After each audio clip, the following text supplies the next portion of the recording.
नमस्कार मित्रों, one way classes में आपका बहुत बहुत स्वागत है।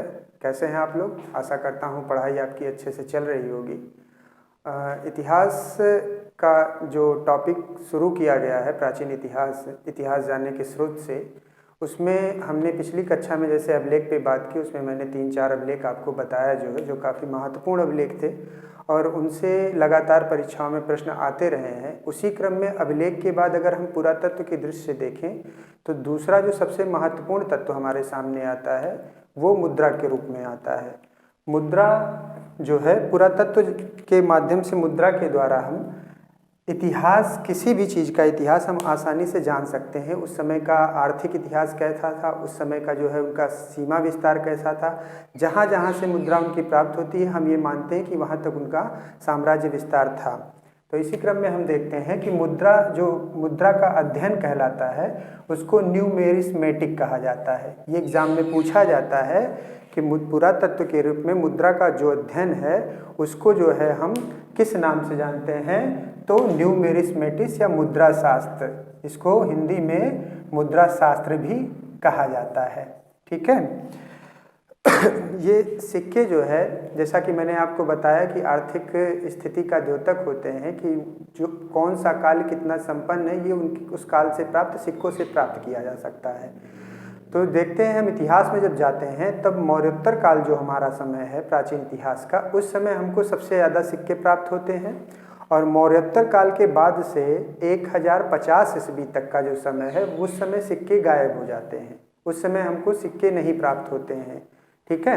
लेकिन जब तुर्कों का आक्रमण होता है तो सिक्कों का प्रचलन पुनः प्रारंभ हो जाता है और इस समय सर्वप्रथम कलचुर शासकों ने सर्वप्रथम सोने के सिक्के, तुर्कों के आक्रमण के बाद आपसे अगर ये पूछा जाता है कि सर्वप्रथम सोने का सिक्का जारी किया तो वो अलग चीज़ है, लेकिन तुर्कों के आक्रमण के बाद कलचुरी शासकों ने सर्वप्रथम सोने के सिक्के चलाए। ठीक। अब बात करते हैं हम कि जैसे आपको पता ही होगा कि हमारी जो सभ्यता है, हमारी संस्कृति, हमारी सबसे प्राचीन सभ्यता के रूप में हम सिंधु सभ्यता को देखते हैं। तो सिंधु सभ्यता में जो है हमको सिक्के नहीं प्राप्त हुए हैं, वहाँ से कुछ मुहरें प्राप्त हुई हैं जिनका उपयोग हम लेन देन के रूप में ना करके अपनी वस्तुओं को चिन्हित करने के रूप में करते थे। उसी तरीके से जब हम वैदिक काल में आते हैं तो वैदिक काल में भी हमको एक चीज़ मिलता है, निष्क। ठीक है। निष्क का उल्लेख मिलता है जो लेन देन के रूप में इसका भी प्रयोग होता था, लेकिन ये सिक्का नहीं था। ये क्या था? ये गले का हार था। ये गले का हार था। तो इसका प्रयोग क्या होता था? लेन देन के रूप में होता था। और वस्तु विनिमय प्रणाली जो है काफ़ी बड़ी मात्रा में, काफ़ी विस्तृत मात्रा में उस समय प्रचलित थी। तो वैदिक काल तक हम देखते हैं कि सिक्के का कोई उल्लेख नहीं होता है। जो भी सिक्के मिलते हैं वो मुद्राओं के रूप में मिलते हैं और वो मुहरों के रूप में जो प्राप्त हुए हैं, वो मुहर जो है वस्तुओं को चिन्हित करने के लिए व्यापारियों द्वारा या फिर राजा जो भी वो थे उस समय की व्यापारी श्रेणी जो भी थे, वो अपनी वस्तुओं को चिन्हित करने के लिए करते हैं। अब हम देखते हैं कि सिक्कों का इतिहास जो है, सिक्के हमको मिलना कहाँ से शुरू होते हैं। तो भारत का जो सबसे प्राचीन सिक्का प्राप्त हुआ है वो आहत है। उसका नाम क्या है? आहत सिक्का। आहत सिक्का जो है भारत का सबसे प्राचीन सिक्का है और ये ज़्यादातर किसके प्राप्त हुए हैं? चांदी के। कहीं कहीं से तांबे के भी मिले हैं, लेकिन ये ज़्यादातर जो है चांदी के प्राप्त हुए हैं और इनका प्रचलन 500 ईसा पूर्व से हमको देखने को मिलने लगता है। ठीक है। तो ये चीज़ ध्यान रखेंगे कि भारत का सबसे प्राचीन सिक्का क्या है? आहत सिक्का है। उसके बाद अगर हम बात करते हैं कि 1835 ईस्वी में जेम्स प्रिंसप ने इसका नाम क्या रखा? पंचमार्का। जेम्स प्रिंसप, जैसे मैंने पिछली कक्षा में बताया था कि ये बंगाल एशियाटिक सोसाइटी के एक कर्मचारी थे जो कि पुरातत्व का अध्ययन कर रहे थे और ब्राह्मी लिपि की इन्होंने सूची भी तैयार की थी। तो इन्होंने इसका नाम क्या रखा? पंचमार्का रखा।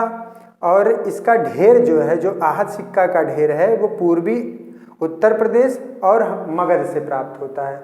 तो इसके ढेर कहाँ से प्राप्त होते हैं? पूर्वी उत्तर प्रदेश और मगध से। और पंचमार्का नाम किसने दिया? तो जेम्स प्रिंसप ने दिया। आपसे पूछा जाएगा कि आहत सिक्का को पंचमार्का नाम किसने दिया? तो जेम्स प्रिंसप ने दिया। और आहत सिक्का जो है, इसकी जो निर्माण की विधि थी, किस प्रकार से आहत सिक्का बनाया जाता है, किस प्रकार से उसका निर्माण होता है, किन किन वस्तुओं के द्वारा उसका निर्माण होता है, उसमें कौन कौन सी वस्तुएं उसके निर्माण में सहायक होती हैं, इन सब चीज़ों का उल्लेख हमको पाणिनि की अष्टाध्यायी में मिलता है। पाणिनि की अष्टाध्यायी में सर्वप्रथम इसके बनाए जाने का उल्लेख मिलता है, आहत सिक्का के निर्माण की कला का उल्लेख मिलता है कि किस प्रकार से वो सिक्के बनाए जाते थे। इनको अंकित मुद्रा भी कहा जाता है और ठोस मुद्रा भी कहा जाता है। ठीक है, अब आहत नाम इनका इसलिए पड़ा था क्योंकि ये चोट करके बनाए जाते थे। चोट करने के कारण ही इनको ठोका जाता था, आहत किया जाता था, तो इसी से इनका नाम पड़ जाता है आहत मुद्रा। तो एक नाम तो इसका आहत मुद्रा हो जाता है, जेम्स प्रिंसेप द्वारा पंचमार्का हो जाता है, अंकित मुद्रा और ठोस मुद्रा। तो ये सब नाम आहत मुद्रा के ही हैं, इसलिए आप इनको कहीं भी आपके दिमाग में इन चीज़ों को लेके कन्फ्यूजन नहीं होना चाहिए। दूसरी चीज़ क्या है कि ये सिक्के जो थे ये लेख रहित थे, तिथि रहित थे और आकार रहित थे, क्योंकि ठोक के बनाए जाते थे। कोई ढांचा तो था नहीं, कोई सांचा तो था नहीं कि उसमें डाल दिया गया और पिघला के डाल दिया गया तो वो बन गए। इनको ठोक के बनाए जाने के कारण ना तो इन पे लेख होता था, ना कोई तिथि होती थी, ना कोई आकार इनका होता था। तो ये लेख रहित, तिथि रहित और आकार रहित सिक्के होते थे। अब थोड़ा बहुत हम ये देख लेते हैं कि मौर्योत्तर काल में जब आते हैं तो इसका नाम जो है करशापड़, इसको करशापड़ नाम से भी आहत सिक्का को जाना जाने लगता है और ये मुख्यतः चांदी का होता था। तो मौर्य काल में अगर आपसे पूछा जाता है कि मौर्य काल में आहत सिक्का किस नाम से जाना जाता था, करशापड़ नाम से, और ये मुख्यतः चांदी का बना होता था। फिर उसके बाद मौर्योत्तर काल में जब हम आएंगे तो आहत सिक्का का निर्माण जो होता था जिसको करशापड़ कहा जाता था, इसका निर्माण सोना, चांदी, तांबा और सीसा धातुओं को मिलाकर तब करशापड़ का निर्माण किया जाता था। और इस पे जो है प्राकृतिक दृश्यों और पशुओं का अंकन मिलता था, जैसे नदी का, पहाड़ का, झरना का, यज्ञ वेदियों का, पशुओं का। ठीक है, इस तरह के अंकन आपको इस पे करशापड़ पे मिलने लगते थे। ये तो हमारा हो गया आहत मुद्रा के बारे में कि आहत मुद्रा क्या थी, कैसे थी। अब अगर हम तिथि युक्त और लेख युक्त सिक्कों की बात करें तो सर्वप्रथम हम देखते हैं भारत में जो है जब हिंद यवन शासक आते हैं तो उन्होंने भारत में तिथि युक्त, आकार युक्त और लेख युक्त, ठीक, तिथि युक्त जो यहाँ पे नहीं था आहत मुद्रा में, उसके बाद जो है जब हिंद यवन आते हैं तो उन्होंने तिथि युक्त सिक्का जारी किया, आकार युक्त सिक्का जारी किया और लेख युक्त सिक्का जारी किया। किसने? हिंद यवन शासकों ने। हिंद यवन शासकों में ही एक शासक था स्ट्रैबो द्वितीय। स्ट्रैबो द्वितीय जो है इसने सर्वप्रथम सोने का सिक्का जारी किया। इसने सर्वप्रथम शीशे का सिक्का जारी किया। स्ट्रैबो द्वितीय ने सर्वप्रथम शीशे का सिक्का जारी किया। ठीक है, हिंद यवन शासकों के रूप में अगला शासक जो था मेनांडर जो है, मेनांडर, इसने जो है सर्वप्रथम सोने का सिक्का जारी किया।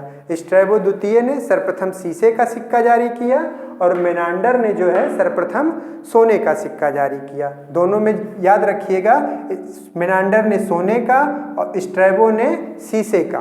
ठीक, अब बात करते हैं शुद्धता के रूप में तो सर्वाधिक शुद्ध सिक्के जो प्राप्त हुए हैं, सर्वाधिक शुद्ध सोने के सिक्के जो प्राप्त हुए हैं वो हमको कुषाण काल से प्राप्त हुए हैं। ठीक है, ये क्वेश्चन बार बार आता है कि सर्वाधिक शुद्ध सोने के सिक्के हमको किस काल से प्राप्त होते हैं, तो सर्वाधिक शुद्ध सोने के सिक्के किस काल से प्राप्त होते हैं? कुषाण काल से। और सर्वाधिक सोने के सिक्के, ठीक, सर्वाधिक शुद्ध सोने के सिक्के कुषाण से और सर्वाधिक सिक्के मतलब मात्रा में, क्वालिटी में कुषाण में, क्वांटिटी में गुप्त काल में। सर्वाधिक सोने के सिक्के गुप्त काल से, मतलब यहाँ पे क्वांटिटी ज़्यादा है, अधिक मात्रा में इनका प्रोडक्शन हुआ, लेकिन क्वालिटी के मामले में कुषाण सबसे ज़्यादा थे। और सातवाहनों ने जो है लेड तथा पोटिन, लेड को सीसा भी कहा जाता है, पोटिन के सिक्के जारी किए। तो आपसे प्रश्न भी पूछा जाता है कि लेड प्रकार का या लेड का सिक्का किसने जारी किया, शीशे का सिक्का किसने जारी किया, तो सातवाहनों ने जारी किया। सर्वाधिक सोने के सिक्के किसने जारी किए या किस काल में जारी हुए, तो गुप्तों के समय में। सर्वाधिक शुद्ध सोने का सिक्का किसके काल में जारी हुआ, तो कुषाणों के समय। सर्वप्रथम सोने का सिक्का किसने जारी किया, तो मेनांडर ने।